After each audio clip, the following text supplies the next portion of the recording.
Good afternoon, everyone. Welcome to today's live at the waterhole.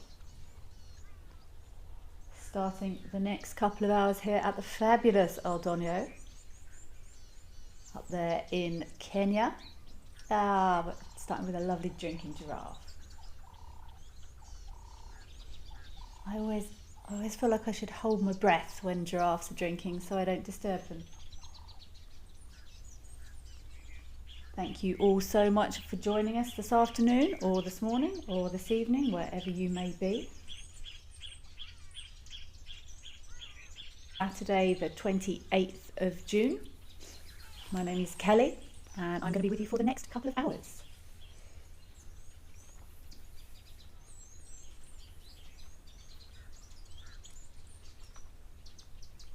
Please do remember we are live and very much interactive today, as all days. I feel like that giraffe's watching us. My favourite part of the next couple of hours, on top of watching all these fabulous cameras, is hearing from everyone that has joined us. Please do send through your questions, your comments, your your thoughts on what we're seeing. I faithfully promise I will answer whatever I can, and if I do not know the answers, I will also I will throw it open to the floor, is what I normally do. We do not know, well, I do not know everything by a long stretch. And it's one of my favourite things about these shows is hearing from everyone who is joining us. And we can all learn together.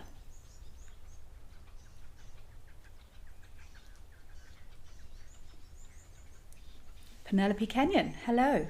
Thank you for joining us. Enjoy the sights, and you, Penelope Kenyon. We have had lots of elephant activity over the last couple of days on these waterhole cameras. The fabulous 1 Ton has joined us a couple of times. We have had various elephant interactions, all fascinating to watch. Mercedes Bean, hi. You are greeting the Wild Earth crew and chatters. Happy Saturday. Happy Saturday indeed. Thank you for being here, Mercedes Bean. Davy Man McGee, waiting to learn more about elephant allosuckling. Yes, indeed. I was mystified by that. Well, not mystified. I was surprised. But it would make sense. I was actually chatting to someone else about my newly discovered fact yesterday, and they agreed that they didn't. It wasn't at the forefront of their mind, but why not?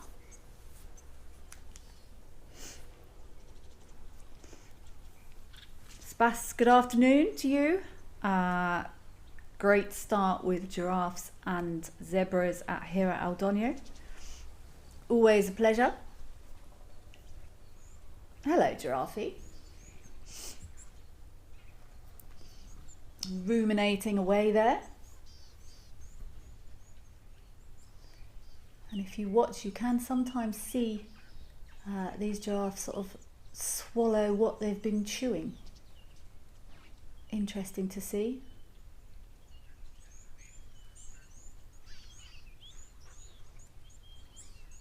Nice image here of, I believe, looking at these horns, a female.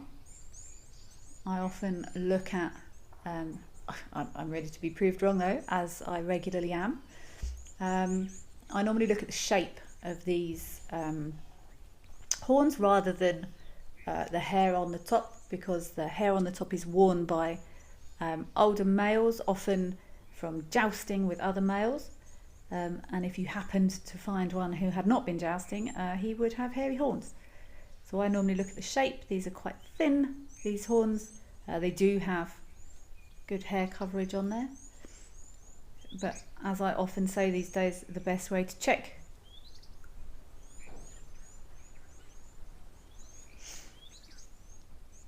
the normal way I prefer to check sex of animals is to look at their bits.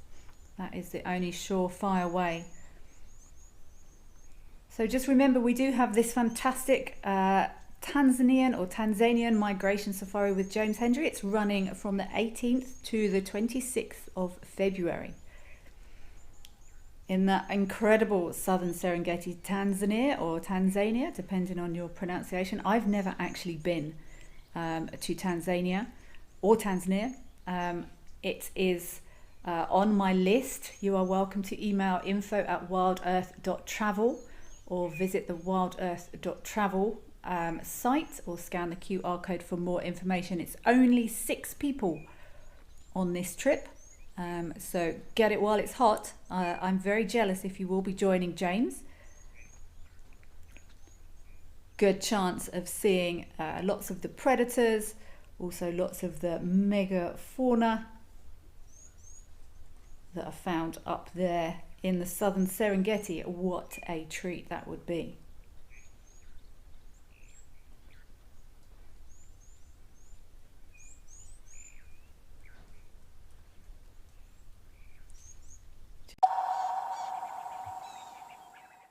Join me, Danielle Carstens, in Mashatu, Botswana's land of giants. With over 1,000 elephants, leopards in nyala berry trees, and exclusive access to photographic hides, this is a wildlife photographer's paradise.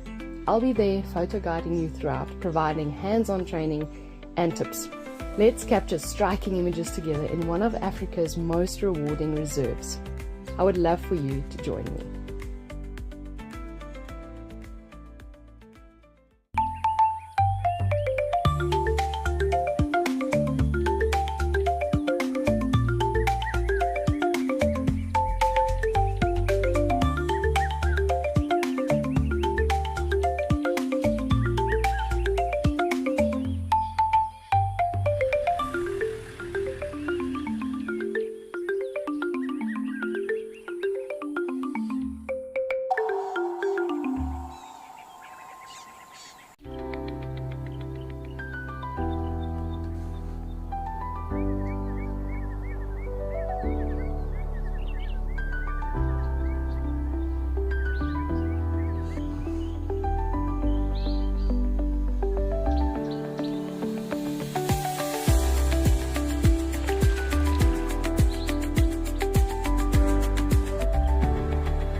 Step away from your daily stress and escape into nature with Wild Earth. Immerse yourself in the wilderness and become part of the natural landscape. Watch as everything comes alive.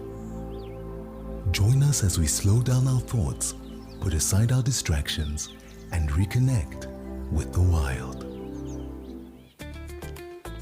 Out here, every wild moment counts, and as a Wild Earth explorer, you won't miss a thing. Incredible. Watch the Wild Earth channel ad-free 24/7 and rewind if you want to catch something again. Enjoy behind-the-scenes videos, fireside chats, and early access to travel offers. The best way to stay connected and be part of the Wild Earth family.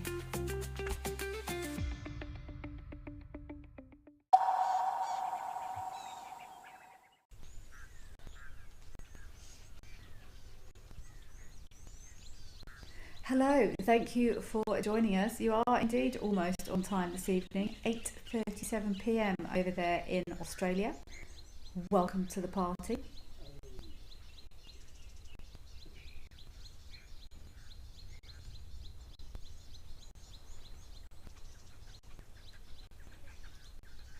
It might be me, but this female looks like she's got quite a low belly. I am now convinced this is a female. Just wondering if this female might not be pregnant. We've now got 3 baby giraffes in my estate. We've been warned to give the females lots of space. As with any animal, mamas can get very protective over their little ones. But it's lovely to see these young giraffes.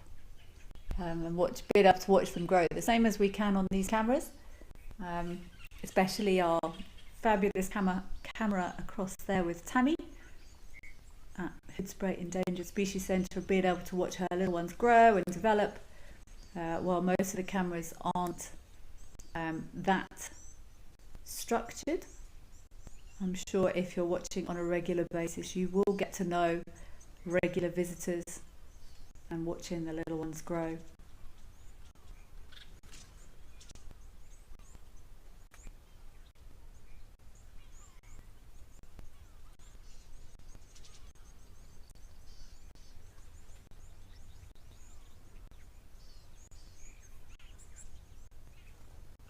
I think that would be lovely to go and have a look at some crocodiles across at Camelthorne. I discovered the croc cave yesterday. Let's see if those crocodiles will indeed be in their croc cave.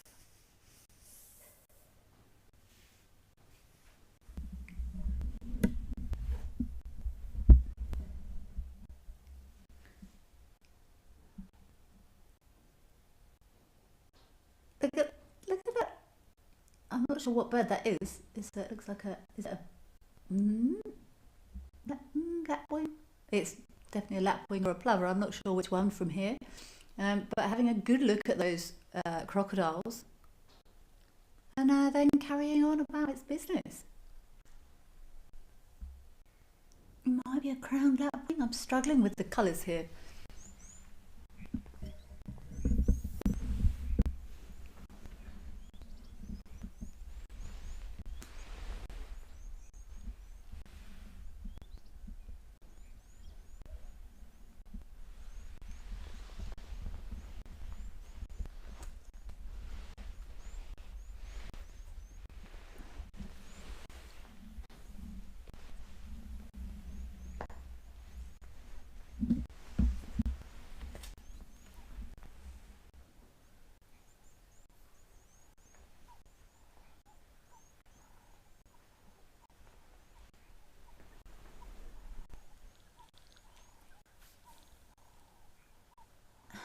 How many do we have here? There's definitely two in this shot. Ah, there's another little one at the front there.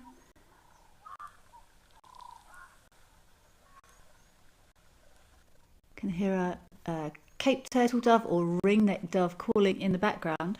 We worked out yesterday that we didn't have a Cape turtle dove on our bird list for the estate. So we were out looking for Cape turtle doves yesterday, slightly unusual.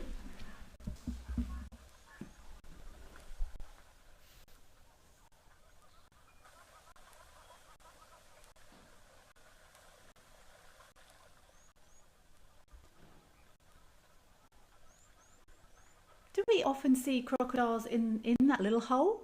I've only been here a couple of times. I haven't seen one in there yet. Is that a common resting place for them? It's an excellent spot.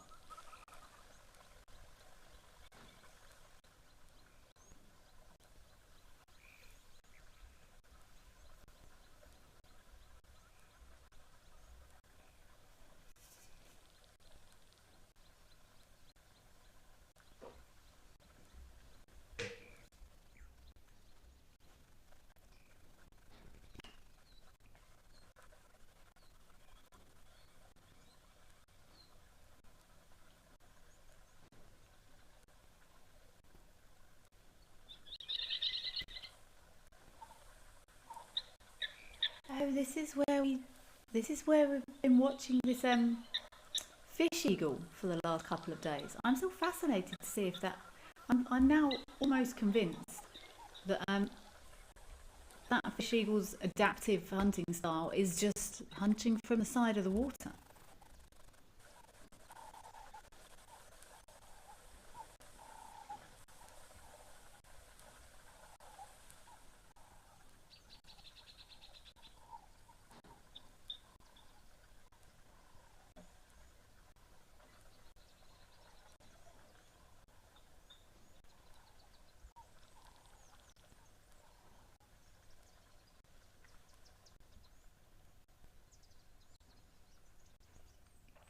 Ivan, you're asking, do any of the animals there sweat like, excuse me, sweat like us humans?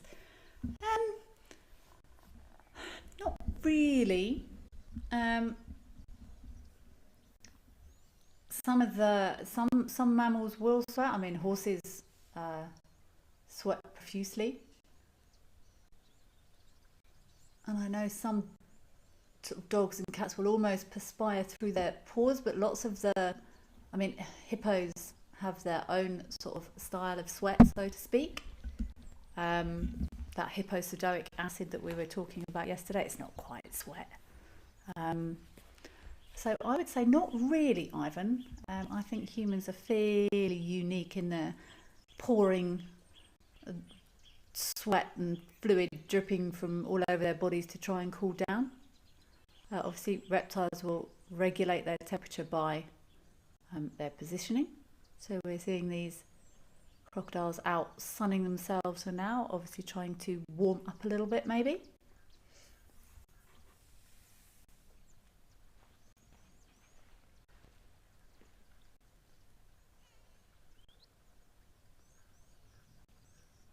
Oh, Penelope Kenyon, you're saying you saw a big croc in the cave. That's interesting. And then later there was a crocodile standing in front of that croc. How interesting. I wonder what behaviour we're seeing there.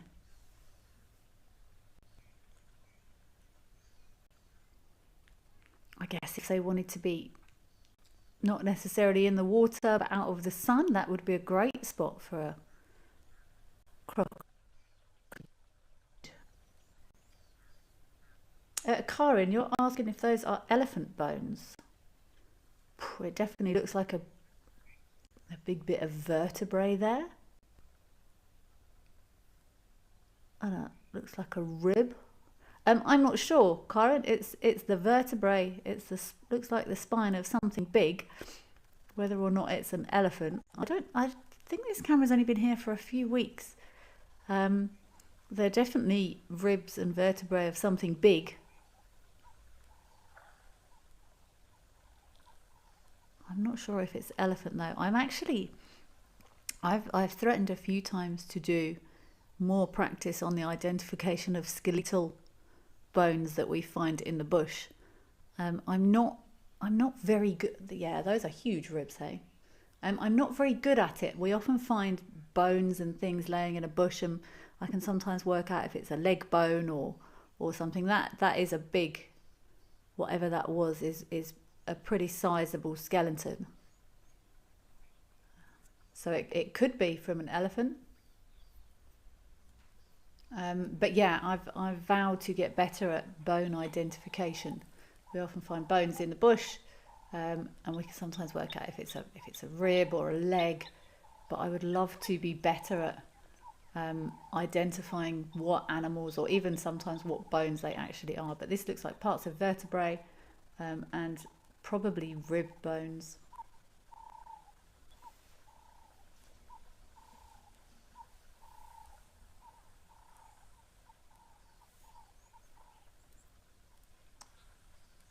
I'm not sure if anyone there at FC has any additional information. I mean, this could have come from an animal that died.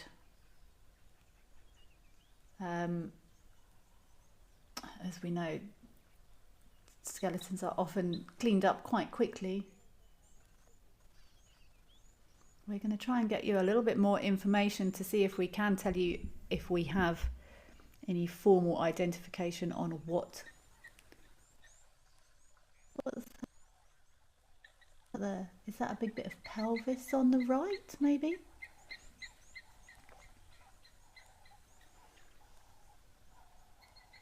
Oh, this croc can't make its mind up. Looks like it's half in, half out.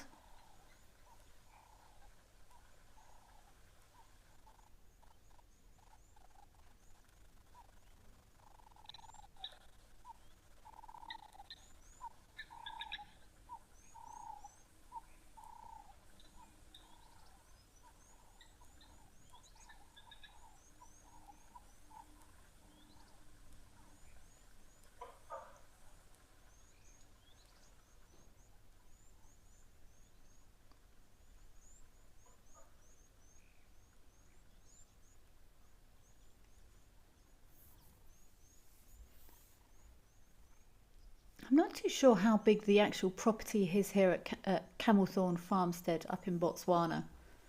I know there's a lot of hippos there, which would suggest it's a big area. Lots of space for animals to move around.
This is an unbelievable afternoon.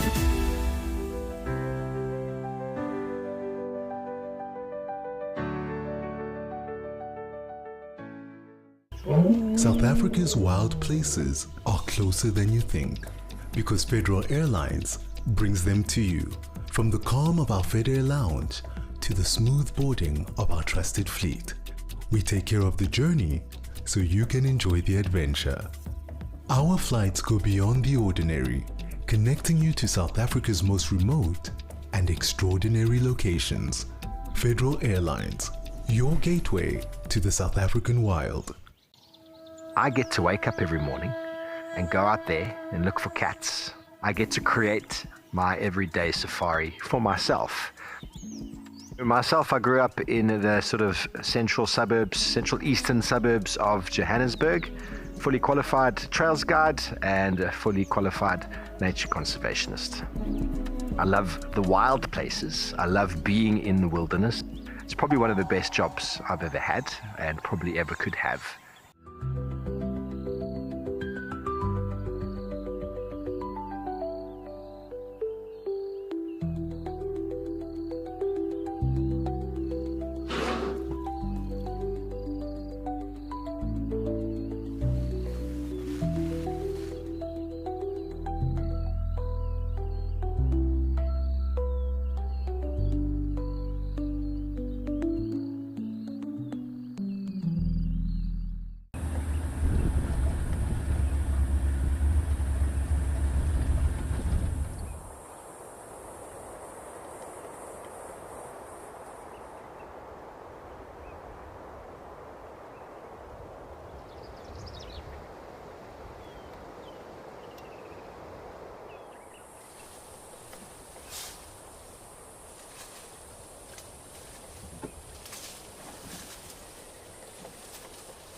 It's amazing the adaptations that these animals have to prevent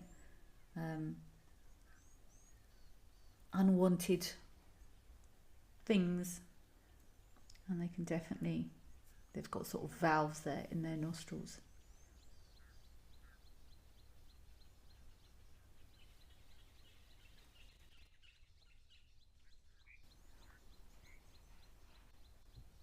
All looks pretty peaceful here at Camelthorne.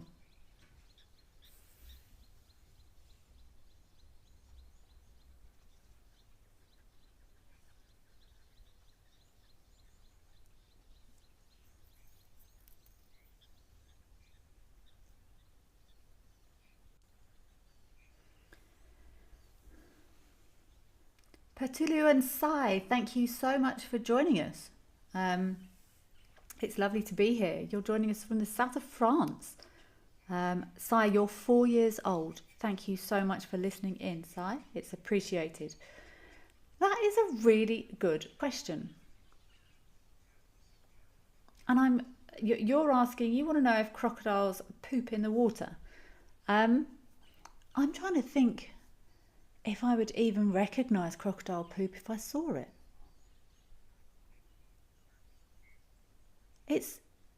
Have I seen crocodile poop? I'm going to say yes. I would assume they poop in the water. Most animals poop in the water. But I'm trying to think what it would. At the time, we had extended conversations about elephant poop yesterday and how often they poop, and we concluded we went for elephant poop yesterday, and we established they probably poop about 20 times a day, about 150 kilograms, averaging 7.5 kilograms a poop. I'm still trying to think if I've ever seen. I must have seen crocodile poop. Speaking of elephants and elephant poop, let's head back across to Aldonio, have a look at some elephants over there, and I'm going to continue racking my brains to see if I ever recall seeing a crocodile poop.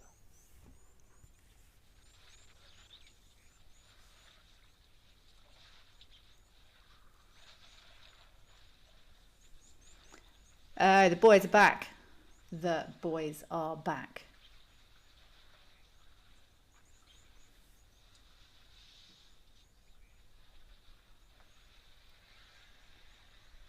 Okay, I'm not going to lie, I have just looked up crocodile poop, and I don't think I've ever seen crocodile poop. I'm going to assume they would poo in the water though.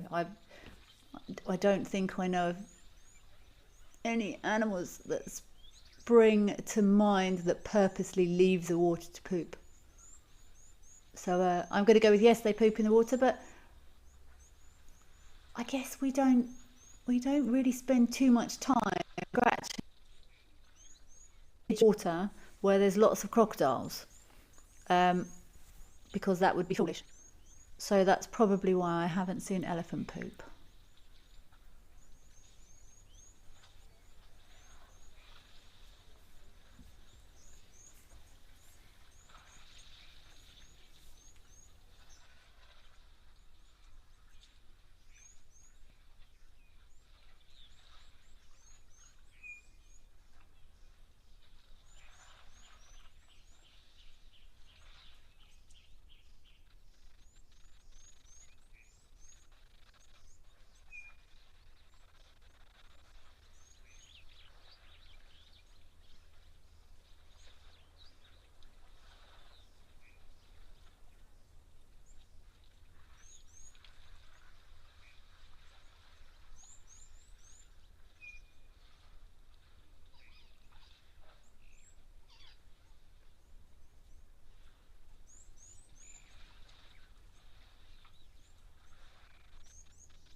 Apologies for that, my audio was breaking up a bit, I believe, so just made a couple of adjustments there, sorry about that.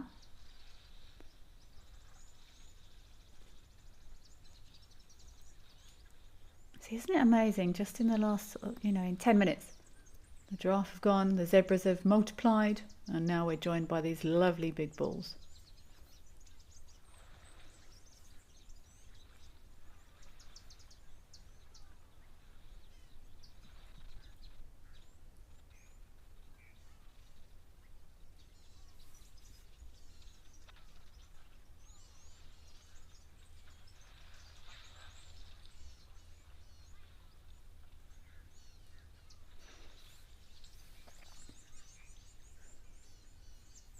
But yeah, thank you very much for your question there from the south of France. I honestly don't ever recall seeing crocodile poop. But yeah, not the wisest move to hang around at the banks of water sources where there's frequently crocodiles, because it's really dangerous. So that would explain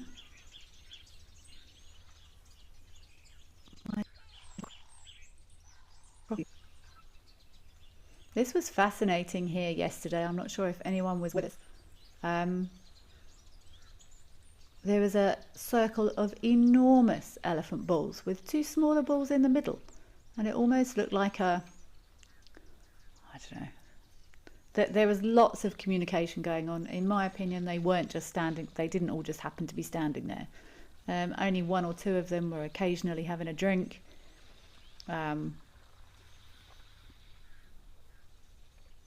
Oh, Corin, you wonder what they're chatting about today.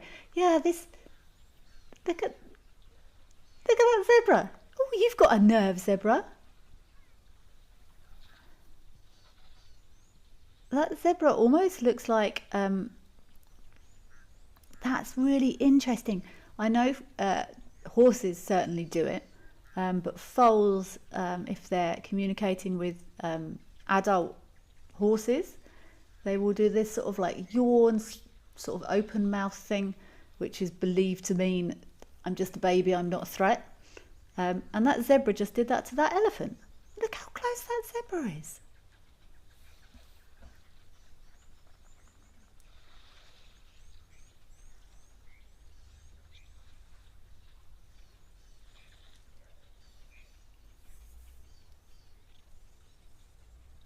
Wow, I'm struggling to get scale here, but it looks like they're like almost touching. Look at the tolerance.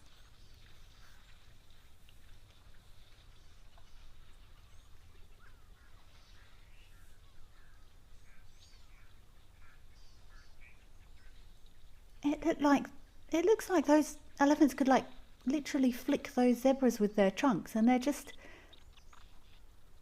chilling there. They're just letting them drink. But that was really interesting. I did see that zebra just off to the right there, and it did that almost foal-like mouth open thing, almost as if to say, I wonder if it was, it fascinates me, do these species really communicate? I totally believe in which is communicating constantly using body language and things, but do species really communicate amongst each other?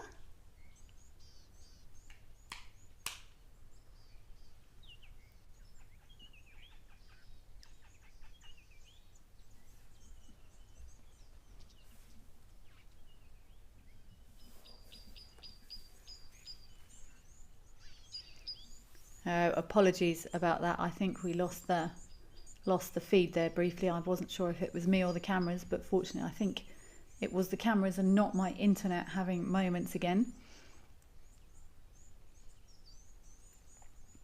But Karin, I agree. I frequently wonder what all of these animals are thinking and discussing, and maybe we'll never know, which I find absolutely fantastic. We don't need to know everything. Having mysteries in life is a good thing, in my opinion. Wildlife lady, good afternoon. Elephant meeting continues. Fantastic. Yes, I agree, but that was very interesting behaviour yesterday with those two younger ones in the middle of those big bulls yesterday at Old Donio. Let's head back across to Camelthorne. There was another good sized bull seemed to have appeared just at the water there. It's going to be the first time I've seen an elephant there at Camelthorne, so I'm very interested to have a look and see what's going on there. Oz, yes, I agree. Those zebras must be very thirsty to brave the elephants. I agree. And I wonder if those zebra were aware that those elephants would tolerate them. It was certainly all very relaxed, but this is another big old bull we've got here. It looks like there's probably, as we see often, animals enjoying the inlets of water points. Why would you want to drink icky, dirty water when you can find a nice, clean, clear source of water?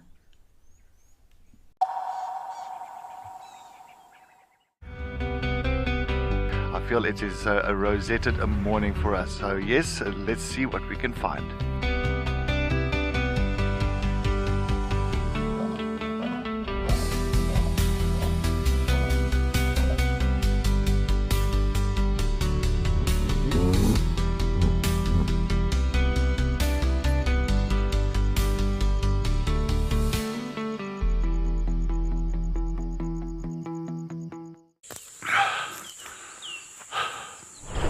What does it take to handle the wild? Balance. Determination. Focus.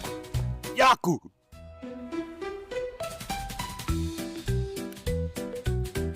And gear that can take a beating so you don't have to.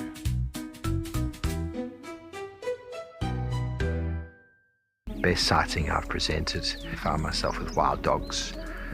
We chased the dogs around, chased them around. They ate an impala, we got the end of that. Then another impala went into Gowrie Dam down the road there, and the wild dogs went around. Eventually the impala came close to the bank. One wild dog went and grabbed it and then just pulled it out and just did what wild dogs do. It was an emotional experience, but it was very, very special.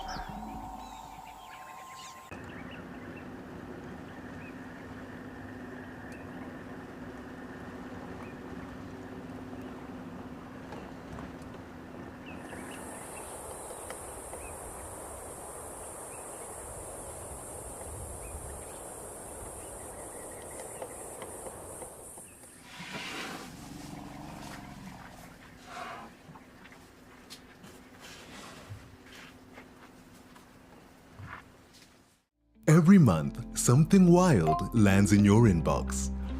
From rare sightings and behind-the-scenes secrets to expert stories, seasonal changes, and exclusive travel opportunities, the Wild Earth Journal is your free monthly mailer, packed with the magic of the wild straight from the field. It's fun, it's free, it's full of surprises. Sign up now on the Wild Earth website.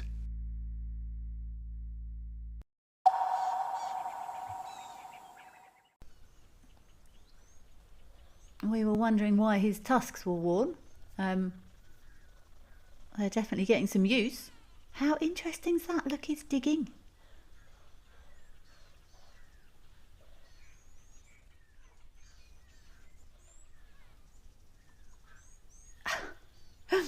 That's how that hole's been made then.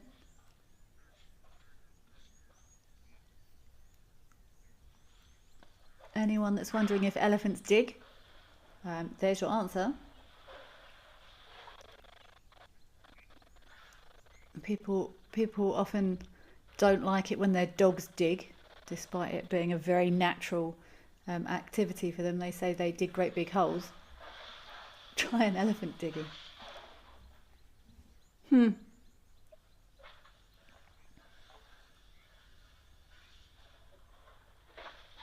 Now that's going to make holes in your garden.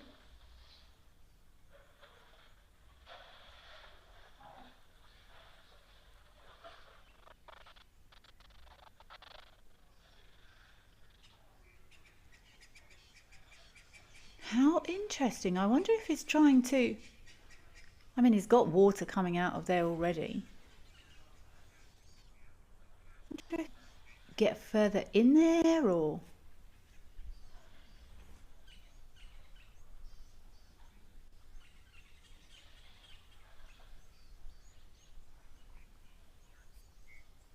As we know, elephants are quite good at finding water.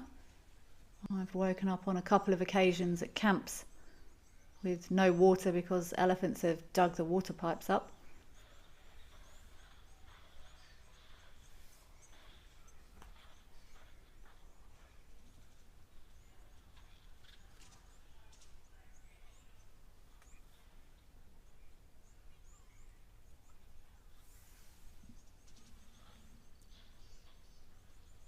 See, this doesn't look really beneficial to me. Surely he's just making all that clean water that was coming in, he's making it all muddy. Or is he just using this spot for a mud bath?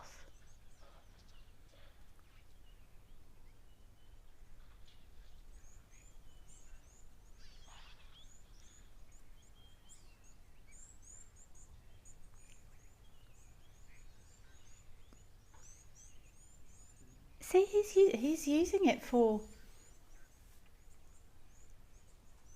body coverage there.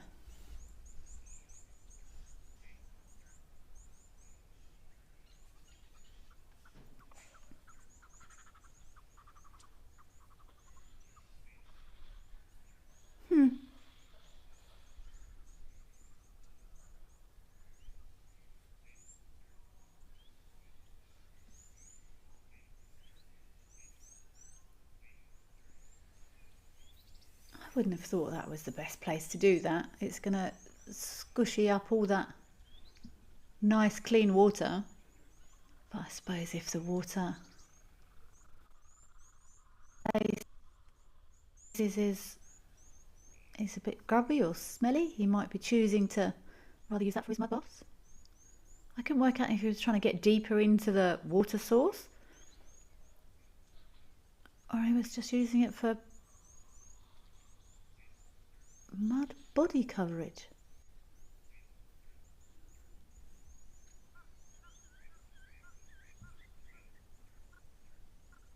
Let's watch. This is so interesting to be able to watch this and try and work out what's happening.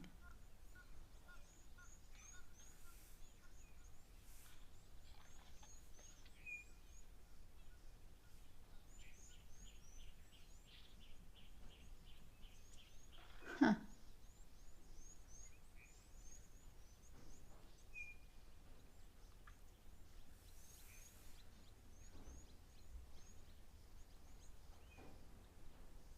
I mean, look, there is mud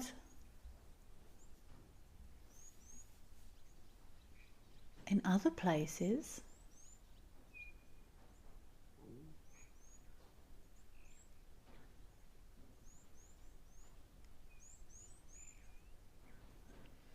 I wonder if elephants have ever blocked the inflow there of the water. Oh, there's some kudu in the background as well. By digging and squishing mud up against the pipe. I wonder if they've... So is he going to chase those kudu?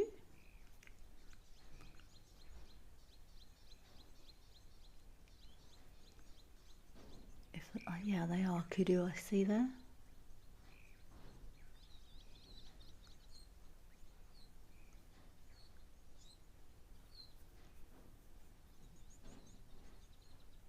A very good friend of mine once said that he gives elephants with worn down or broken tusks a little bit more space because they've broken those tusks somehow. And if it's arguing with other elephants, makes me wonder if they're not a little bit more likely to challenge than those with beautiful, untouched, undamaged ivory.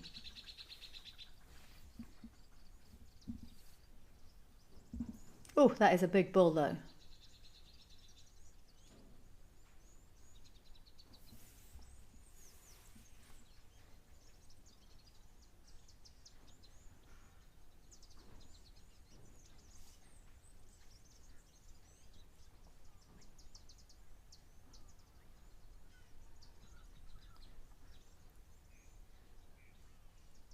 He's a little bit uptight. See those head shakes? I wonder if he is cross with those kudu over there. K9 girl, hello. Hello to you too. You're saying happy Saturday, and what a joy to see this elephant having a great time. He was definitely having a good splash around in that little inlet area there. But he looks like he's a little bit uptight about something. See, that's a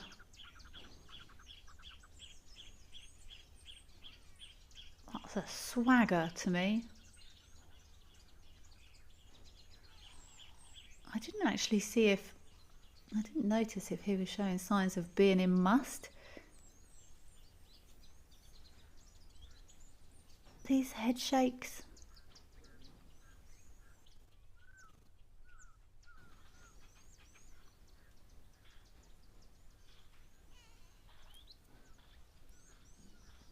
See, he wandered over there and now he's making his way back again. Is he going to come back to this inlet?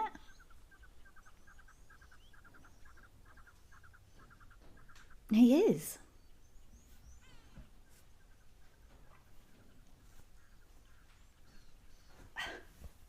He's definitely getting down in there.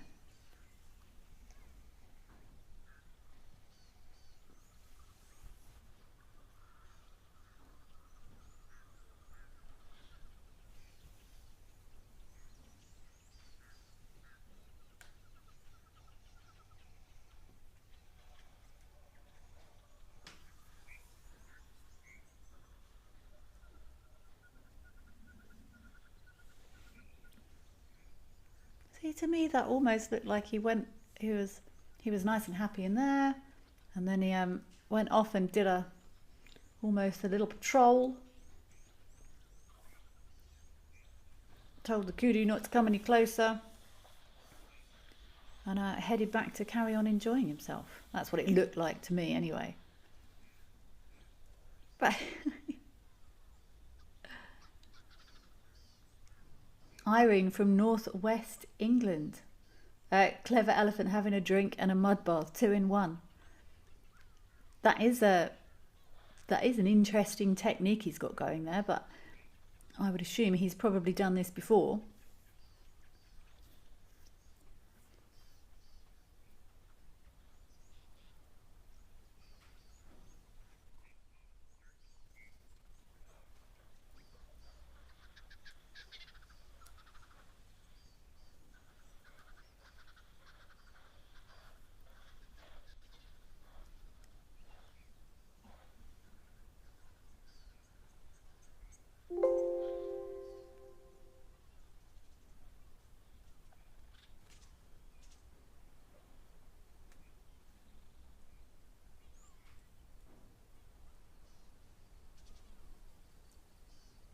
Sorry, I'm just trying to turn my volume here up a little bit. I would love to hear this splashing going on.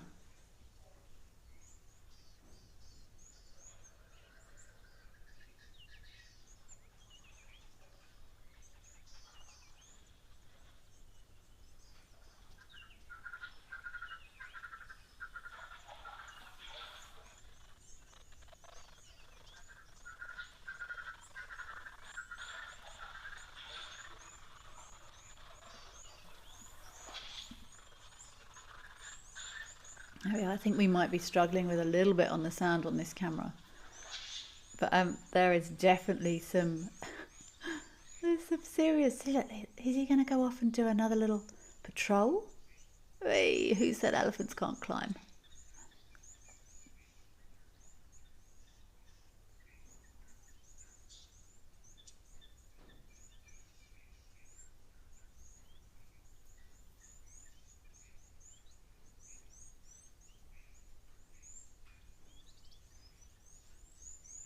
Wildlife lady, yeah, you said it seems like the water's coming out faster when he was digging. I agree. Animals don't do things for no reason. Animals do what they do. All animals do what they do because of how they're feeling physically or emotionally. There's normally reasons for everything, especially when it expends energy. So yeah, it could be that digging. Oh look, that's a camel thorn. Look at that camel thorn seed. I said yesterday. Because they look like earlobes. That was a lovely image of a camel thorn seed pod. Looks like an ear. He's obviously done whatever,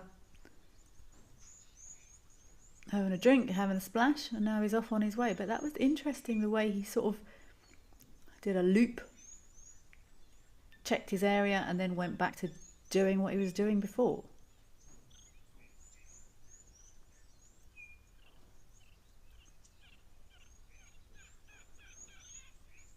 See, I thought there might have been other elephants or something in the area, but it doesn't look like there is.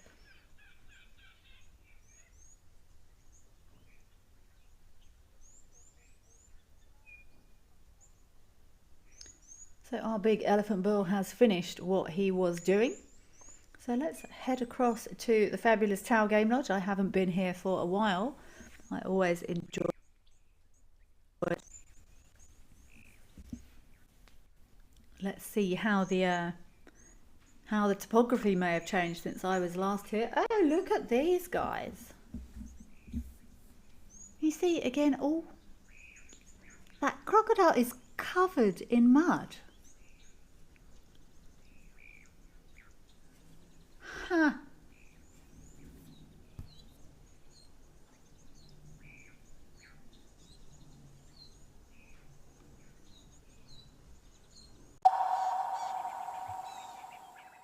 For years, we've shared virtual wildlife. Now, let's experience it for real.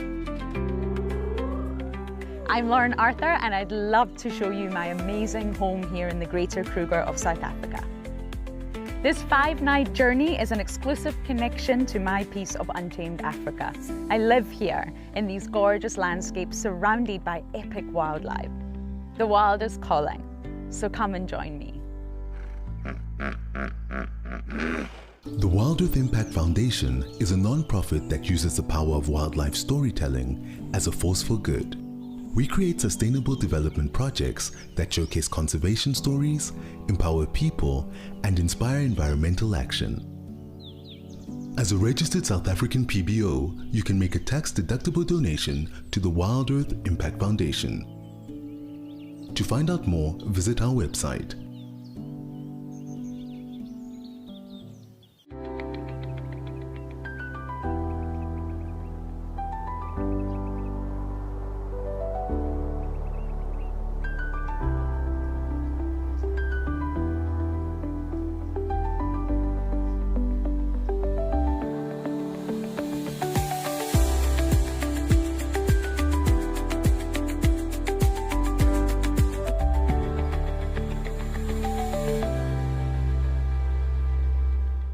Welcome to Safari Spotlight. We'll be And you pretend like you're a serviceman, eh? Got no idea what's going on this reserve. Expecting the unexpected. Are we stuck down there? What am I trying to do? So we have another giant of Mabula. That was incredible. This is unbelievable. It's going to be a spectacular afternoon.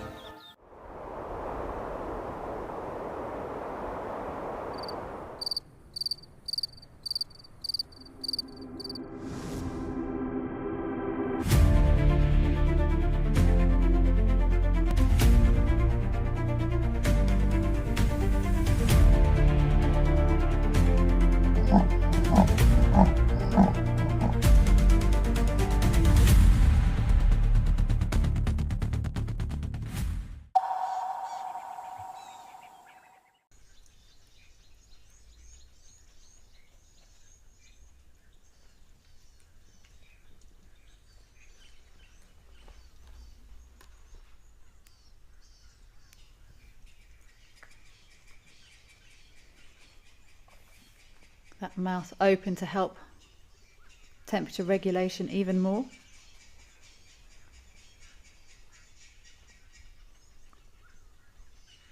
And they won't reach full sexual maturity until they're, for males or females, between maybe about 10 years old.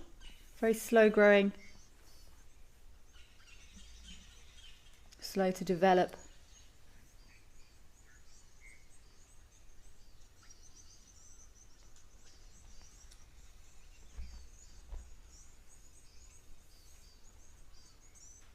Wildlife lady, gorgeous multicolored crocodiles.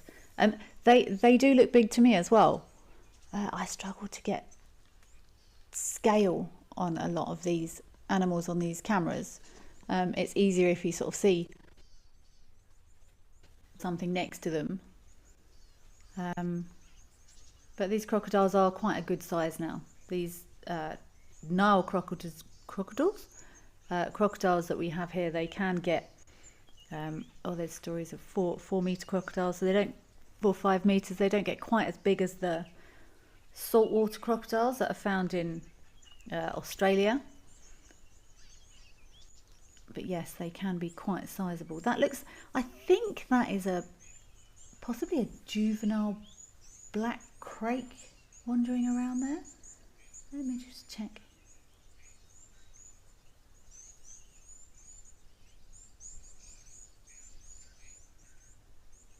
I think that little...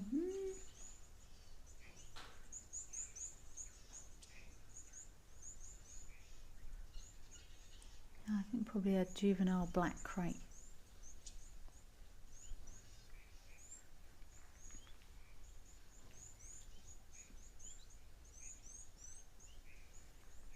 So we know crocodiles can stay underwater for quite a while. Different in cold or warm water temperatures. Up to an hour. If the water is very, very cold.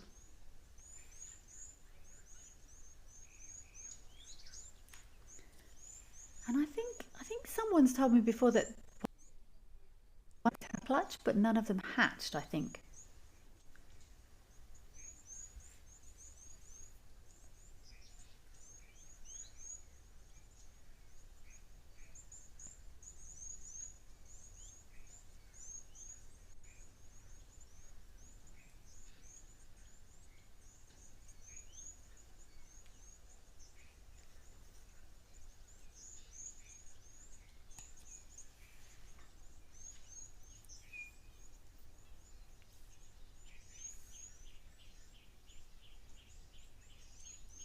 Checking this crake again. Very characteristic, huge feet.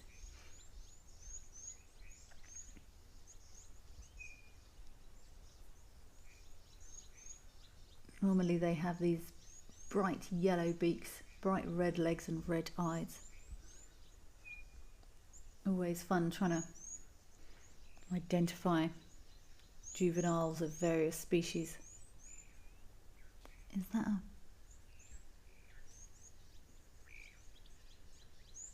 that's not a crake, that's a moorhen. Which moorhen is that?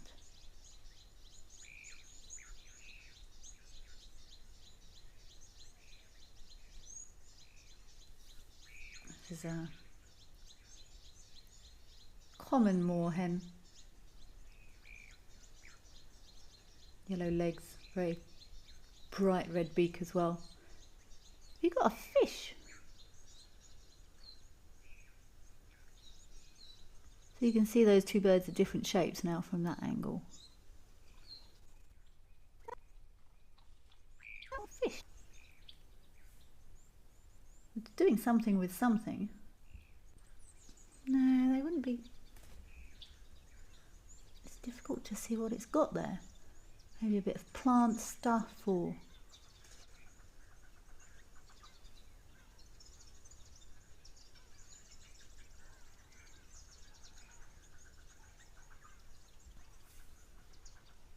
I didn't think more of that fish.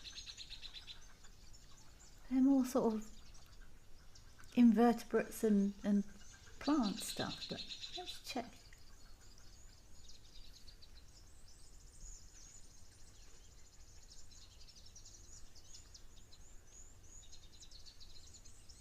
No, maybe they will. Algae, moss, flowers, small fish, birds, eggs. I'm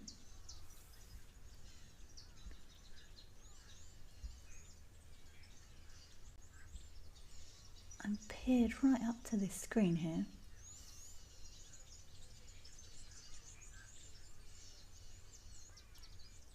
I suppose if there's protein or nutrition in it, anything will eat pretty much anything. But brilliant. Fabulous watching that moorhen have a snack on something or other.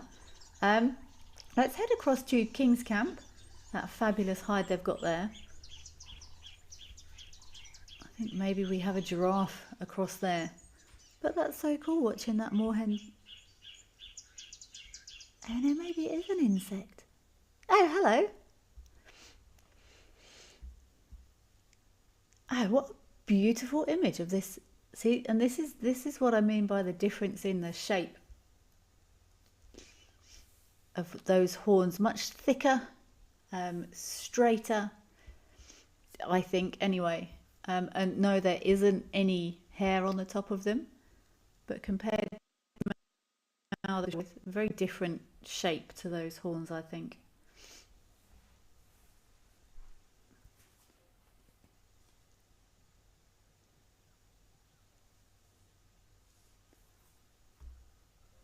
Horns or ossicones.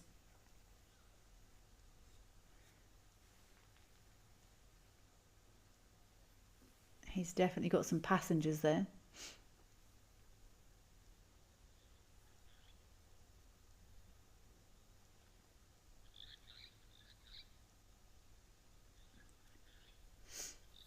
So King's Camp across there in the Timbavati. I actually started my career in the Timbavati, so don't forget we have the Timbavati Safari with Lauren. They're in the Timbavati Private Nature Reserve where King's Camp is, where we are seeing this giraffe right now. Running from the 4th to the 9th of October.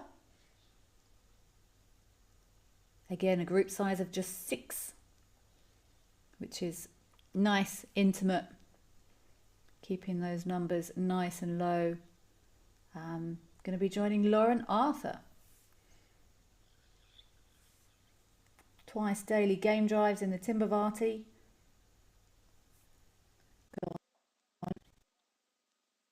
Hoping to see all of the big 5 animals that are present in the Timbavati, along with some of the smaller things as well. And of course this beautiful giraffe, while technically not a member of the big 5, always so special to see these giraffes in their natural habitat. So join Lauren Arthur, 4th to the 9th of October. Just 6 spots remaining. You are able to head across to the Wild Earth website to get a bit more information on that trip.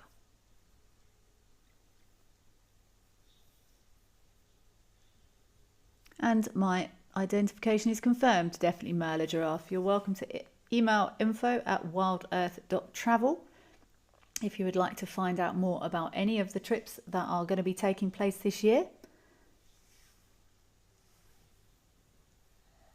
Very unique experience that you would be able to enjoy with some of the Wild Earth naturalists.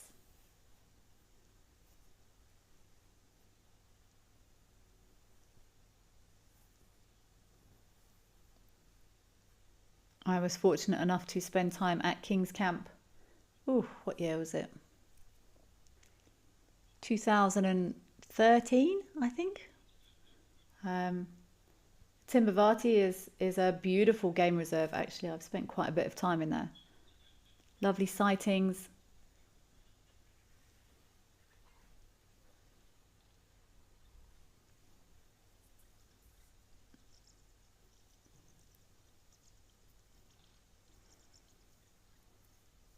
That trip with Lauren, a great opportunity to get up close with some of the nature found in the Timbavati.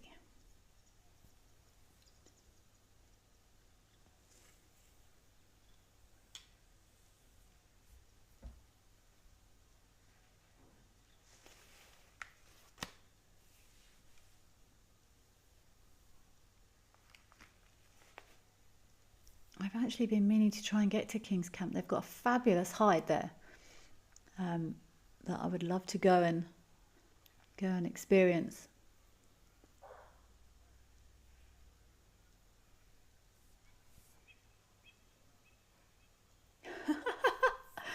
Is that terrapin on a terrapin?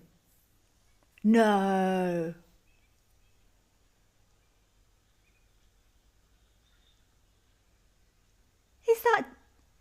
Is that terrapin sitting on another terrapin? That is hilarious.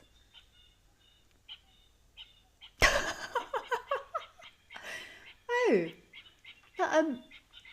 That's unusual. Beautiful quality on this camera here. That's interesting. This does not appear to be any sort of copulation activity, but rather a interesting hangout spot. If there's no space, then you make a plan, I guess. I see there's another large terrapin trying to get up on the log on the left there. I think it's full, my friend.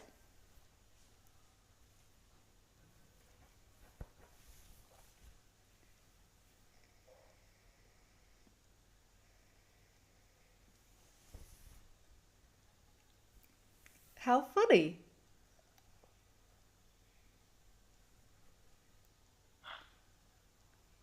I wonder if they've got some sort of rotational allowances or something.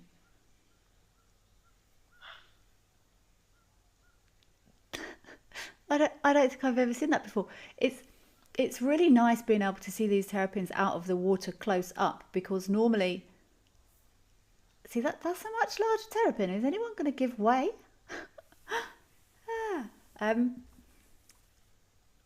We don't normally get to see this, because normally if you approach a pan or a waterhole with terrapins that are out sunning like this, they all scoot back into the water.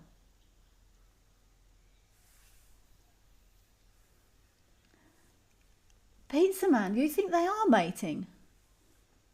I've never seen mating terrapins.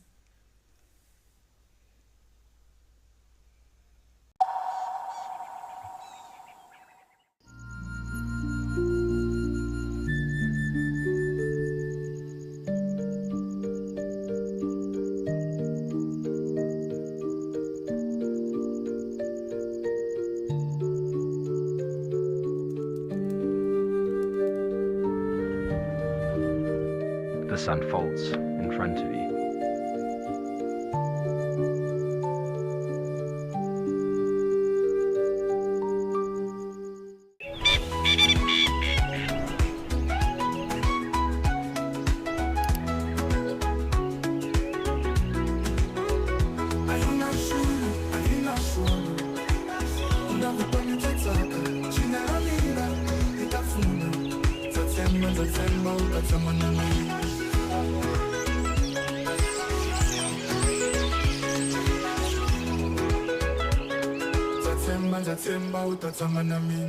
My full name is Mpho Muthusi Tikani. I grew up in Soweto. My first animal that I filmed said to dog. Okay, no, wait. My first animal that I filmed, I think it was an impala. Best sighting ever, I would say it was actually this year, 2024. But it was at this Cedric when we had Mulwati and TP on a warthog kill. I think we have to cut it.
And they are out of the water. Let me check here.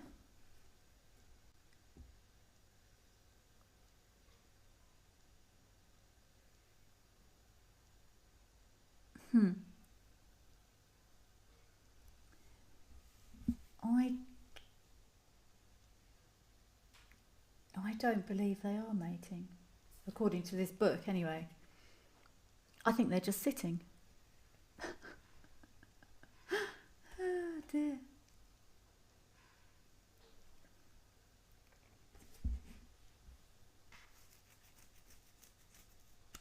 And I also think these are, I've always struggled to tell the difference between marsh and hinged, and I think these are, looking at these images, these are hinged. They've got a shell that's more domed in profile than the marsh terrapin. Look at that image. I wonder if that is hilarious. That other big one on the left still hasn't managed to find space. Yeah, I think these marsh terrapins have a more rounded head and face. So I wonder if that one on the left is, I don't know if they're found in this exact sort of the same ponds. They are both found in this area.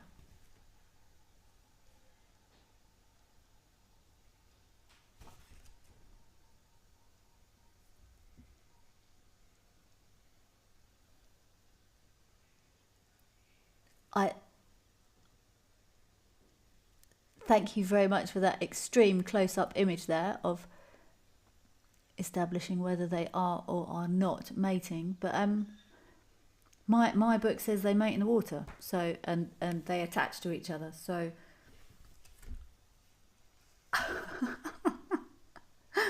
that is a brilliant image, though. And you see that, yeah, these are hinged terrapins. I can see they've got those sort of speckles on the side of the face, quite elongated heads.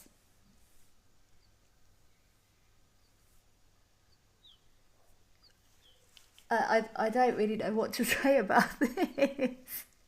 This is hilarious. Wildlife lady, a stack of terrapins. Nice to see them indeed. And Canine girl loves some Saturday bush shenanigans. I don't really know what to say about this. This is quite hilarious. Davy Man McGee. Yes, that was a big terrapin on the left. Yeah, these are hinged. Those marsh terrapins have got. I remember once I worked out how to identify them, and the marsh terrapins have got sort of like little piggy faces. A highly technical way of remembering them, and these hinged terrapins have got longer, to me, longer faces. But yeah, how did he get up there? How did you get up there?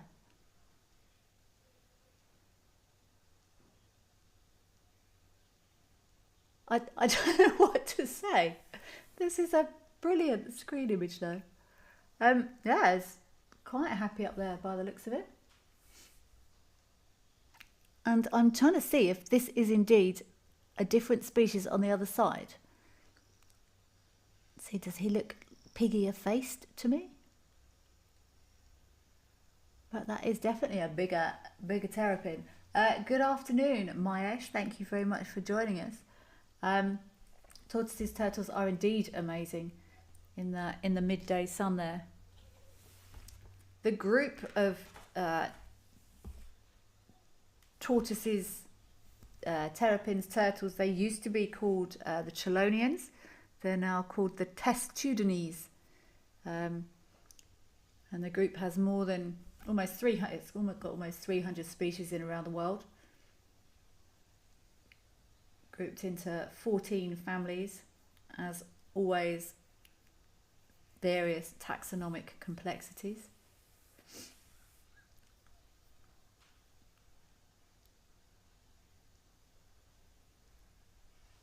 All the Testudines are egg laying.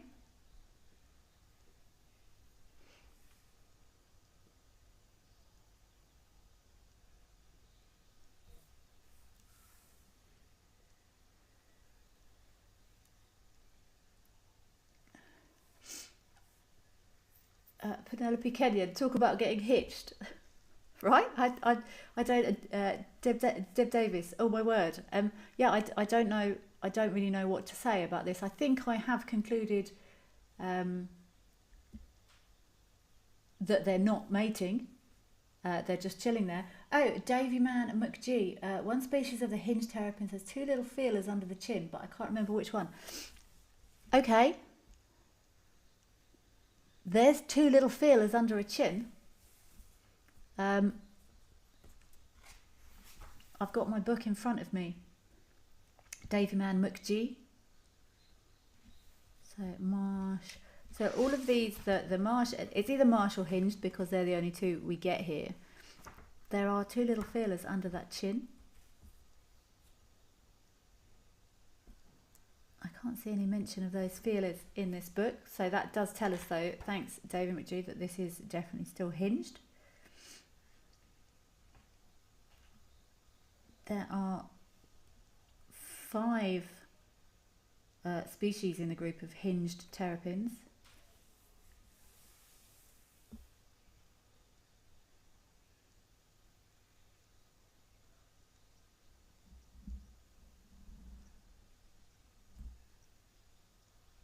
I'm sorry, I'm just reading these. I'm desperately trying to find out that I didn't know about those two little feelers, Davy Man McG. Thank you.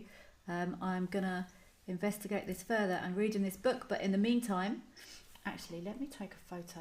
I'm going to take a photo of this image on my screen now, and I'm going to find out, Davy Man McG. That's my homework. I am back tomorrow, so let's return tomorrow and work out exactly which. I think these are serrated hinged terrapins. But in the meantime, let's go back to, I can't remember where we're going because I've been talking too much. I think we have an elephant though, but I have an image of this terrapin on the screen, and I'm going to find out and confirm exactly which one it is. It's Naledi Dam. Apologies all. Naledi Dam here in Oliphants West. Oh, that was loud. Let's turn that down a little bit.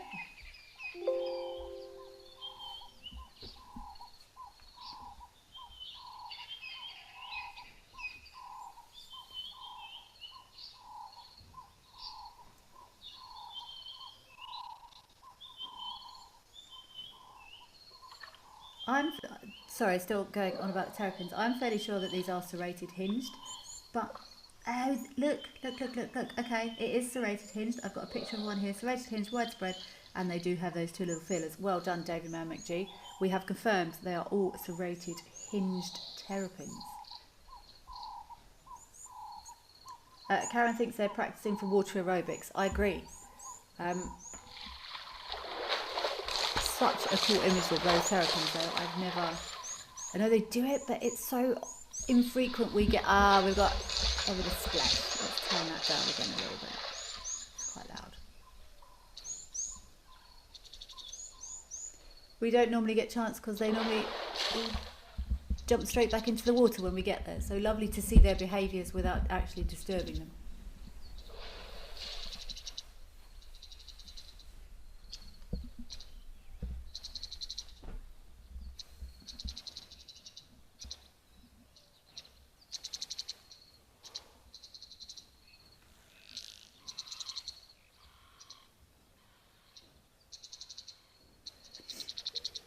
Mayesh, yes, this elephant does have a perfect drinking spot.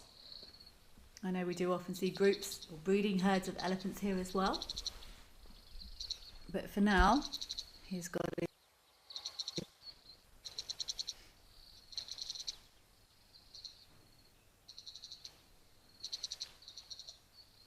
nice, clean, fresh water.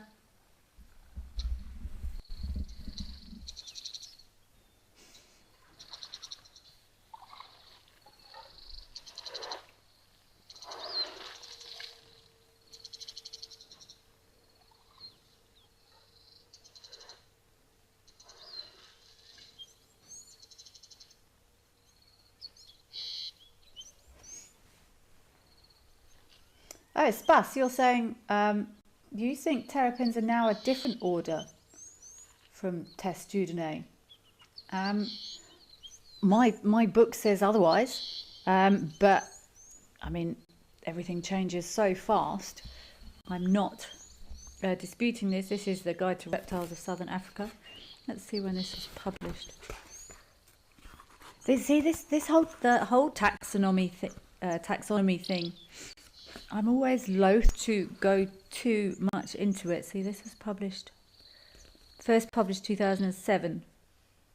I know when I studied, they were part of Trelonians, and then I know they've changed, but this is why I don't normally talk taxonomy, because things change all the time. So if you could let me know, Spas, what order terrapins now belong to. If they're not Tustudines, then I'm all ears. This is what we're here for. We learn together. Duncan, it's not good enough. You're very, very late today. But thank you so much for managing to get here. You are very welcome. Latecomers are always accepted.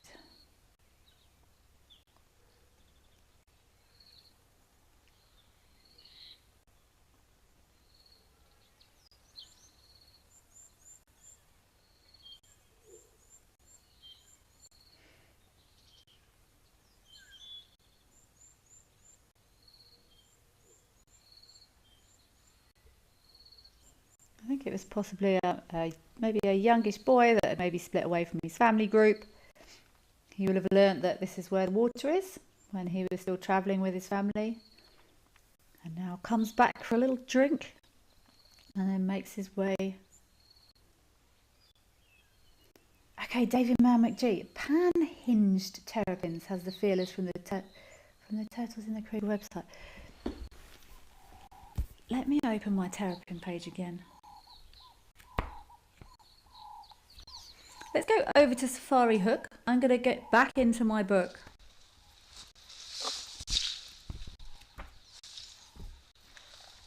And we will continue the mystery. We had a... Oh, hello.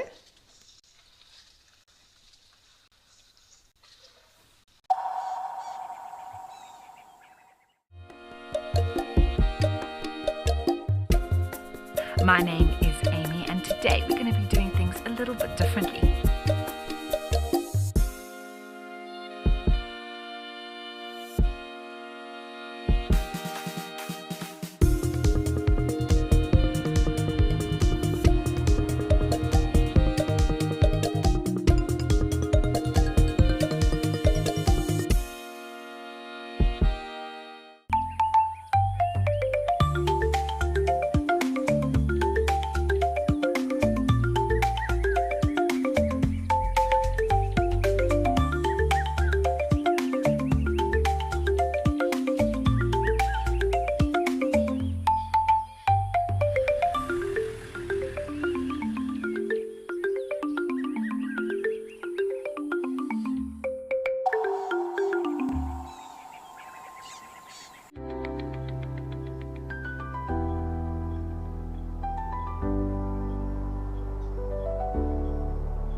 Some of you out there are brilliant at identifying hyenas. Now, why do you think people have got this huge misunderstanding about reptiles? Right in front of me there was the face of an astounded buffalo bull. This is live and interactive, so everybody, if you have any questions and comments, please do send them through and let us know what you would like.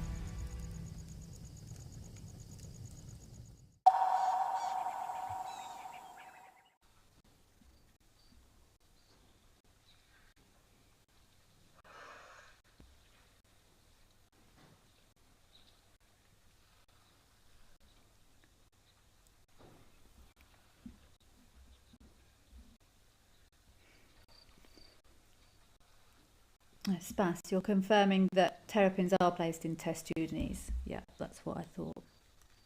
Thank you.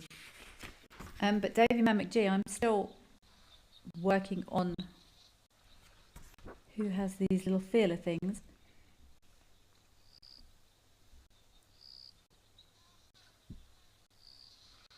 So just to repeat, you're saying the pan hinge terrapin has the feelers according to the Kruger website. My book says pan hinge terrapins is blotched with dark brown patches. Head coloration tends to be dark brown to black above and lighter below, often with yellow or light brown on the flanks. The pan hinge terrapin and serrated hinge terrapin often have vermiculations on the dorsal part of the head. Right, I don't know what vermiculations are, so anyone is welcome to jump in before I check it elsewhere.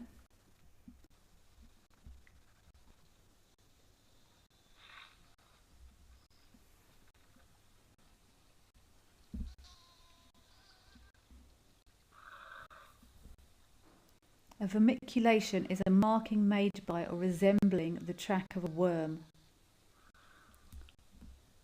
Okay, so I wonder if they're saying these little dangly bits under the head are like worms, hence calling them vermiculations.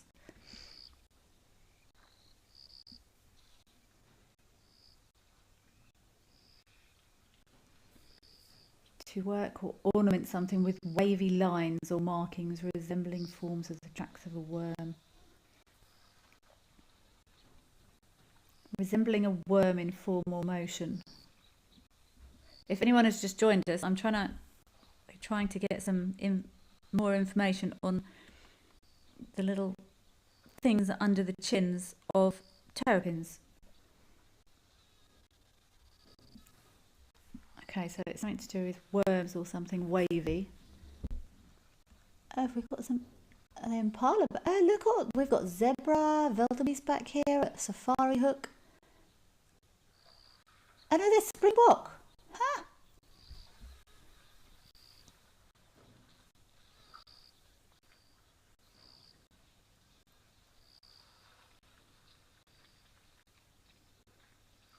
Okay, very fine. Davy Mammochi. It's like we're just talking to each other now, Davy Mammochi. Very fine stripes, like the feathers on the side of many ducks. So both of them have vermiculations on the dorsal part of the head.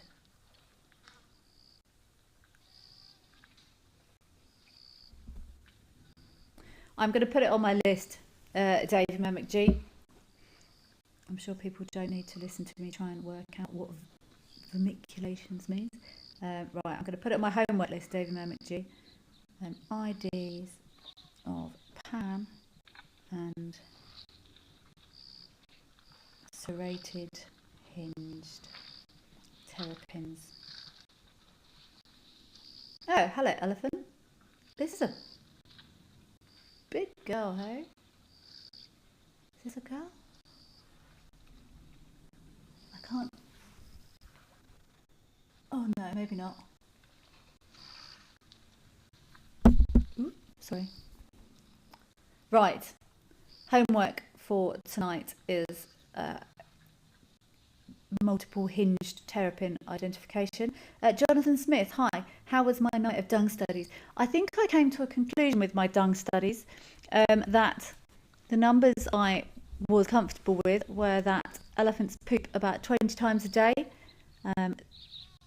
and each poop is about 7 kilograms, between 7 and 8 kilograms,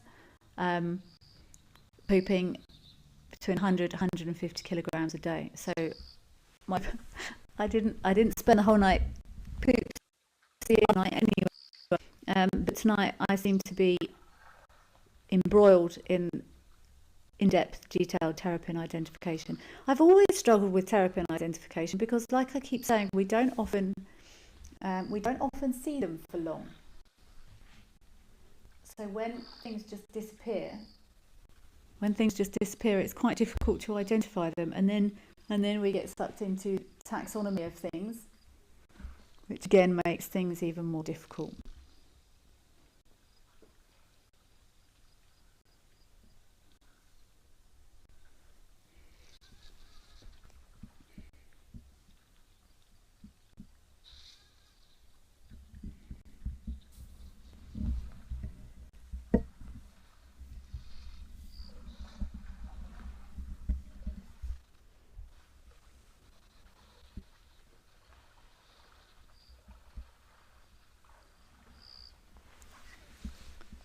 Is this a bit of a standoff we've got going on here? Ah, look at the little bubbies.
Lovely collection of animals here at Safari Hook. Let's head back across to Tau. I'm just trying to catch up with what we are. See, I'm going to go back on what I said before. I think these are big female elephants. I wasn't sure. I said, oh, look at that big female, and then I second guessed myself. But those huge big elephants were with young ones, suggesting that they were indeed females. Lovely zebra here at Tau Game Lodge. Up in the northwest, here in northwest of South Africa, in Madikwe Game Reserve.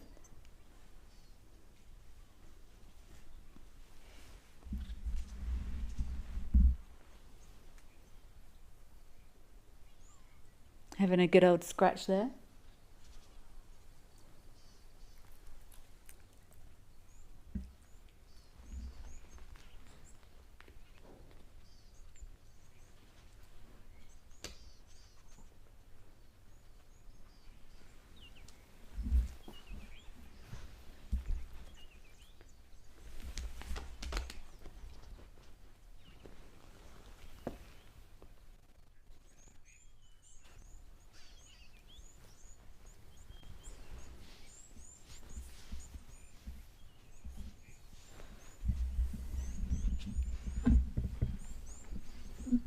Never a dull moment at Tau.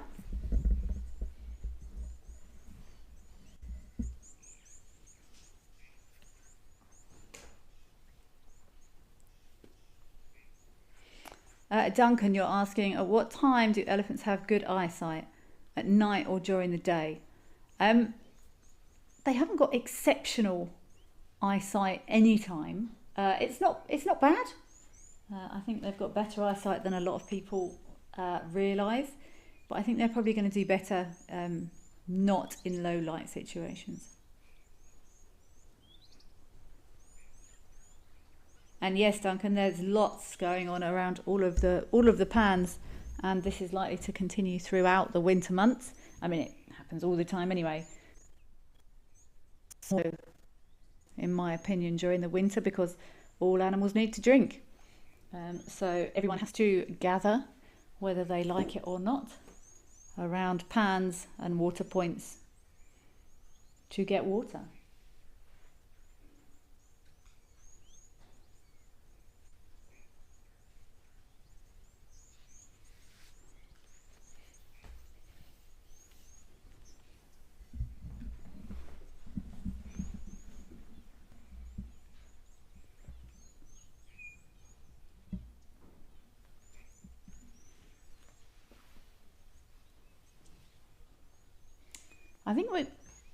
I think we've got a hippo over at the hide, and did I catch this is moto? I know some of these hippos do have names. I struggle to keep up with everyone.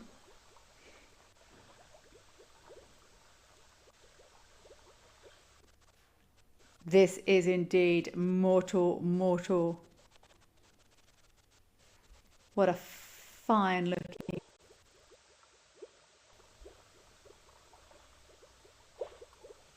It's so cool actually being able to see so many hippos out of the water. Now temperatures are reducing everywhere. I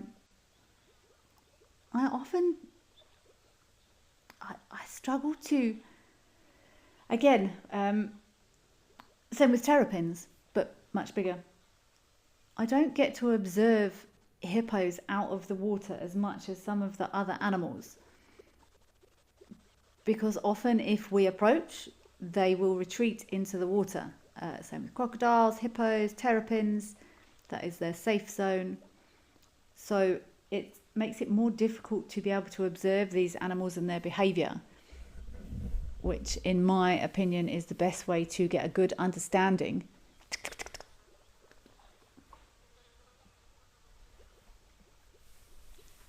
To get a good understanding of these animals is just watching is the best way, in my opinion.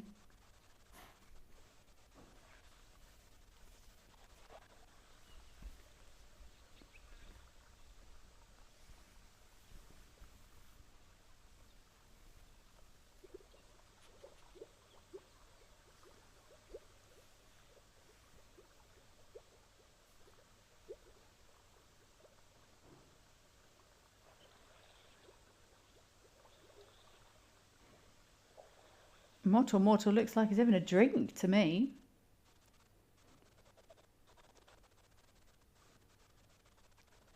Ah, see, there we go.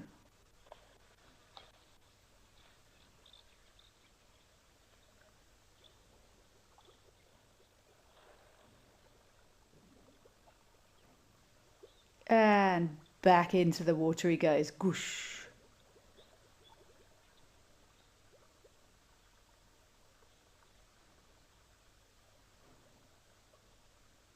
We are seeing lots of hippos out of the water. It gives us a chance to observe, watch their body language.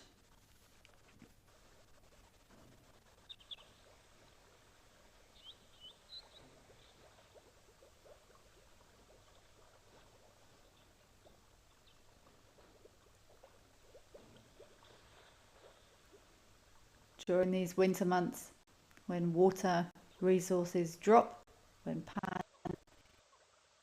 more likely to see aggression or territorial behaviours from hippos.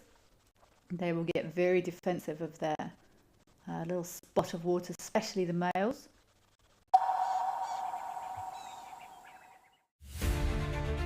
I met this remarkable rhino bull, whose name is Samson, last year in a place of extraordinary beauty, history and story.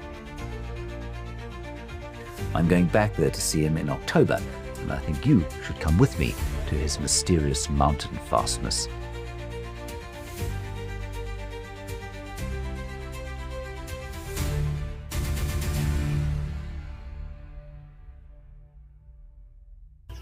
South Africa's wild places are closer than you think, because Federal Airlines brings them to you.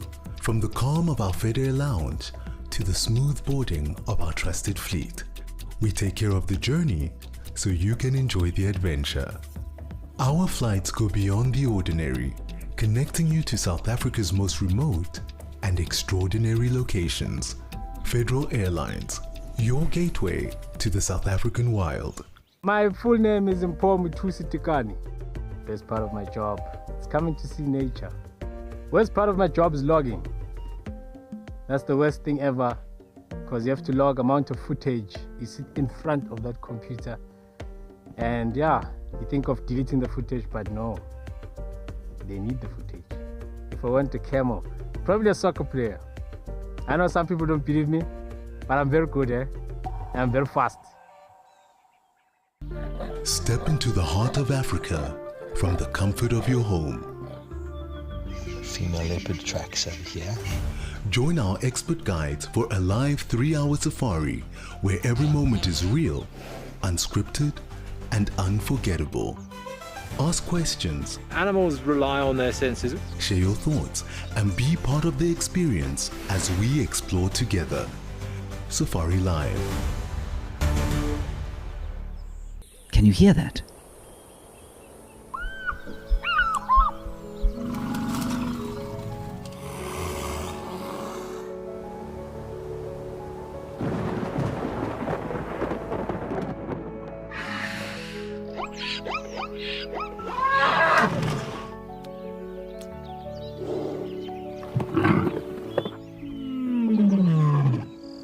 The wild is calling.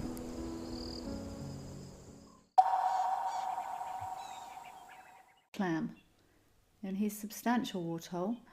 Yes, the terrapins are exactly where we left them. This is a beautifully clear camera. Look at those clams. Very, very still. So King's Camp probably about 90 minutes from where I am right now. There is a bit of a breeze here, but that is as still as a mill pond. Look at that image. A few clouds building, also a few clouds here. A little bit unusual for winter months. Can play havoc with night skies and astronomy activities.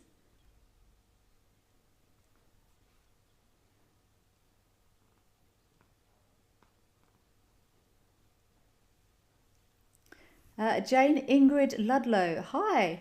Home again, just passed through Hoodspray. Welcome back. I am indeed sitting somewhere not far from Hoodspray, watching these beautiful cameras. About 90 minutes from King's Camp. See, look, this. They haven't even got their heads out anymore. Oh, no, they.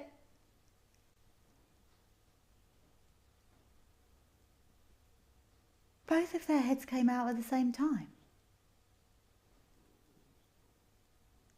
I see the big terrapin didn't get a chance to get up there.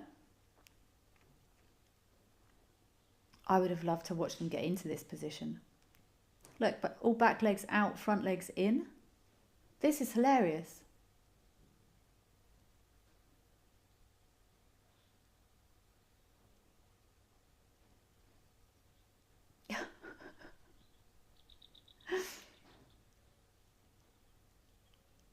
Like how is the underneath one just like, yeah, cool man, you're welcome, hop on.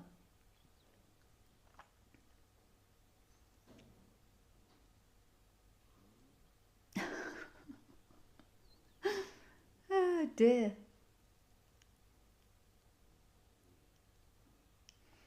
See, now someone did ask earlier how you tell males from females. I know in tortoises you can check by the underneath of the shell or the carapace. I believe the males have a sort of incurved section to allow for better balance during mating, I believe, but are terrapins the same?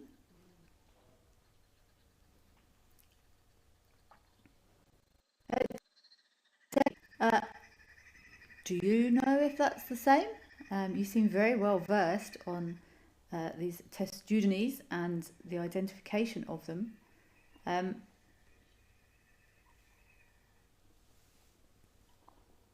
See, I couldn't really tell if that is concave or not. See, they're moving in unison.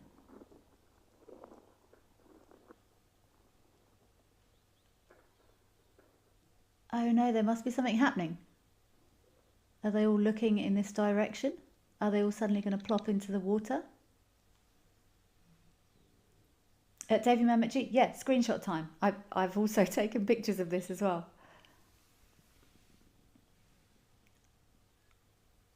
I feel like there's something happening in this direction. because there's 3 of them looking this way now.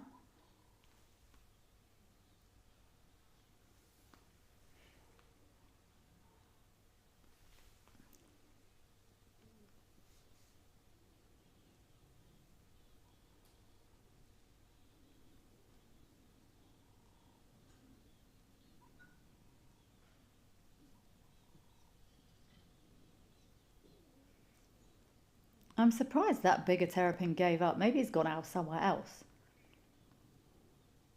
Because often in the animal kingdom, not always, size is relevant. The bigger and stronger will prevail.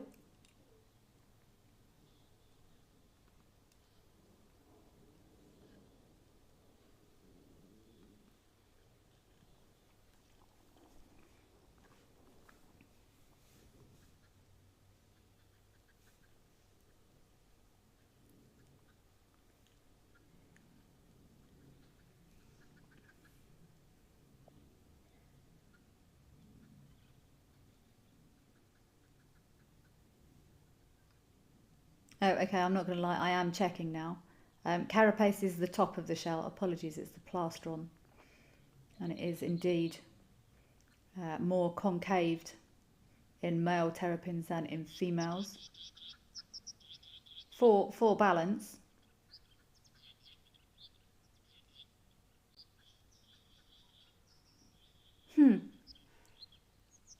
Seems that males also have longer claws on their front feet for grabbing on during mating. See, I'm desperate to get through to this hide and have a look here. Such amazing views.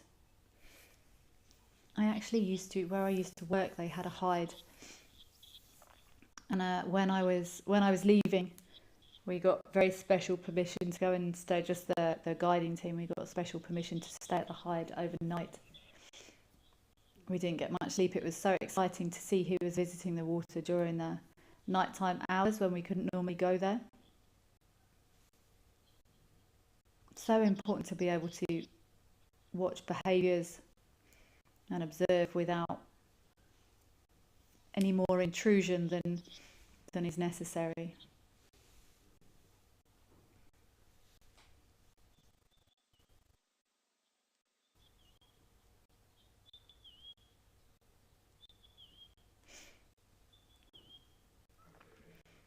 Oh, Edda Rollrock, you're a screenshot photographer. Fabulous. I'm not. I'm snapping images to help with identification on my phone, on my screen. And yes, the 2 little feelers under the chin. I could see them on that other bigger terrapin when it was trying to get up on the rock. I've got a beautiful screenshot of that, or a photo.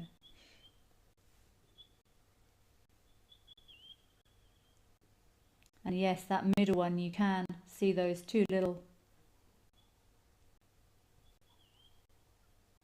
thingies, whatever they may be called. I still don't know what they're called. 2 little thingies, professional term. Helga, you're saying the terrapins are like statues. They are, until very weirdly, when we first arrived here, neither of the 2 on the left had their heads out, and then they both very slowly extended their heads at the same time, simultaneously. But this is such a cool sighting. The light has changed a little bit now, not quite as clear, but what beautiful images of these testudines and what looks like it might be an old leadwood stump there. Leadwood, super hard wood, will take a very long time to break down even in the water there.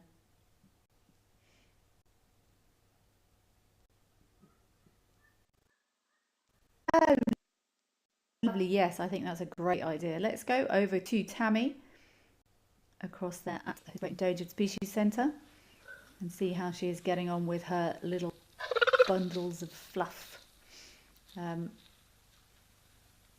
Look how much they've grown.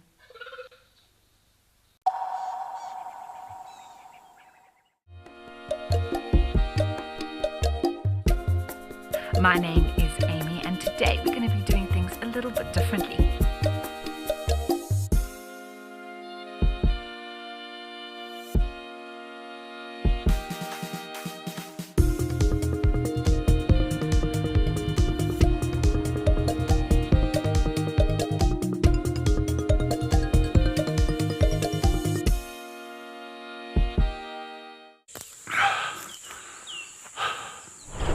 What does it take to handle the wild? Balance. Determination. Focus. Yaku!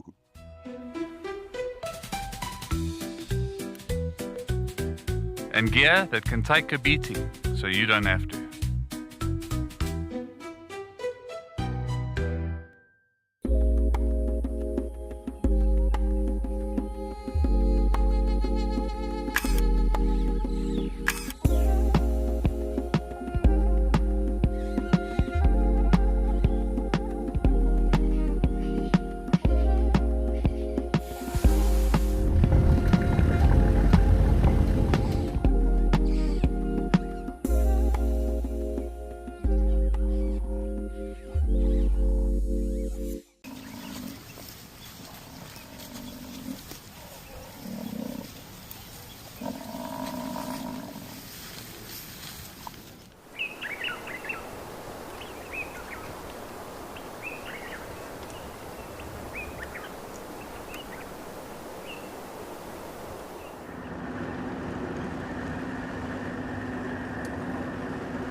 Out here, every wild moment counts, and as a wild earth explorer, you will not miss out.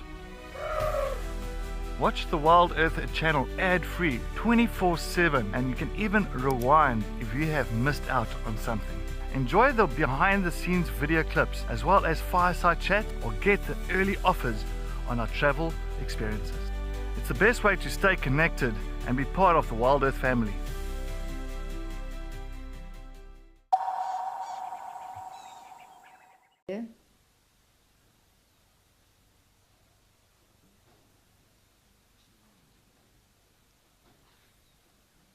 Following Mum, already learning lots from her.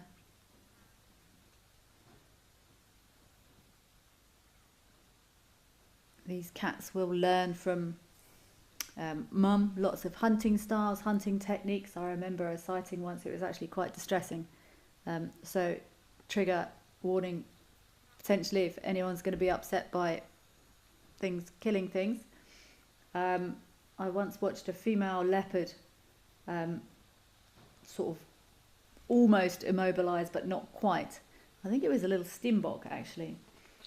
And she called the cub over, she contact called, and the cub came over, and it was basically not doing a very good job of finishing off this stimbock. And we watched, and I think Mum left them messing about for probably maybe 2 or 3 minutes, but this stimbock started crying and making noises, and that would obviously attract other predators, could pose a threat for the cubs. So Mum quickly dispatched the noisy little stimbock, put it out of its misery. But mums or female predators will give young ones hunting lessons like that.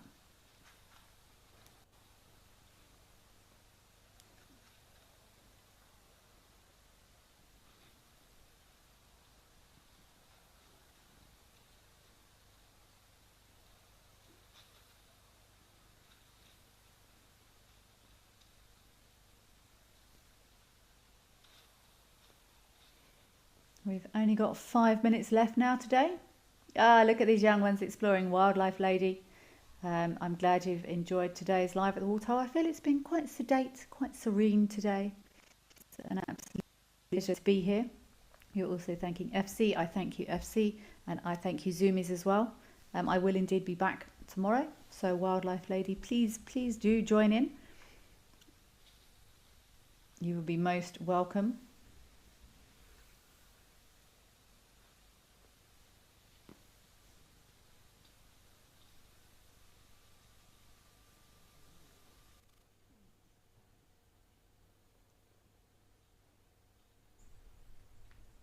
These young ones are definitely exploring their surroundings more and more.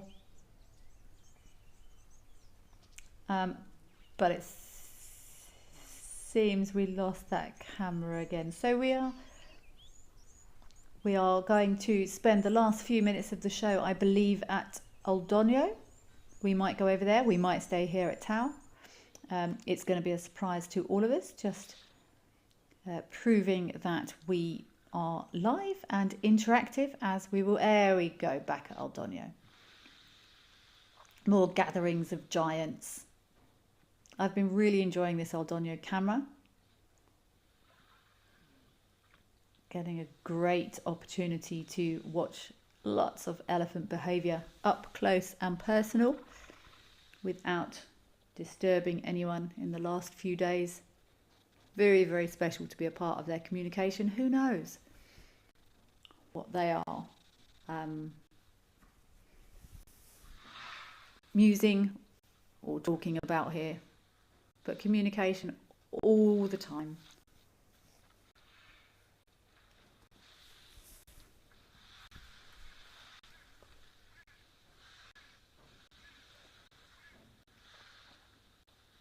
I'd like to give a shout out to this very well behaved little doggy who's been sitting with me throughout the show today. She's come for a little visit. Little Lizzie has been beautifully behaved. So big thanks to Lizzie, the very small cute dog who's been sat next to me the whole time.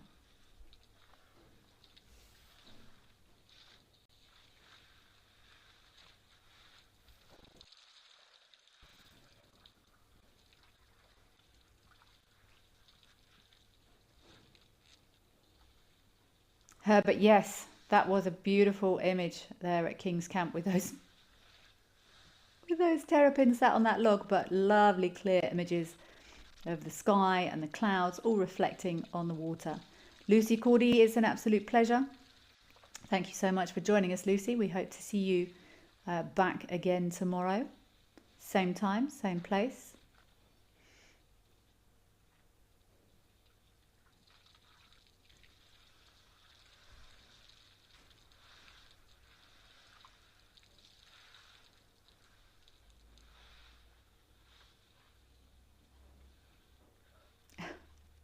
Melanistic Marble, I'm glad you fell asleep to my dulcet tones today. I was a little bit over-enthused yesterday with a couple of ridiculous bird impressions. Well, just the one ridiculous bird impression. So I thought we'd bring it down a notch today. You did not, Miss Leopard. If you had, I would have excitedly probably increased my tone and woken you up again. Davy Man McGee, thank you very much for joining, Davy Man McGee. Pleasure to have you here. I would love it if you were back tomorrow. We can continue our in-depth little dangly things under terrapins' faces discussions. It's been an absolute pleasure. Hope to have you back with us soon. Penelope Kenyon, pleasure as always. You are welcome to jump in on terrapin studies. Let's see. I'm going to do some later. Penelope Kenyon, do some terrapin identification homework. Let's see who can find out the technical term for those little thingies under their chinnies. And we can reconvene same time, same place tomorrow. Thank you all for joining us. Please stay safe. I'll see you the same time, same place tomorrow. Take care.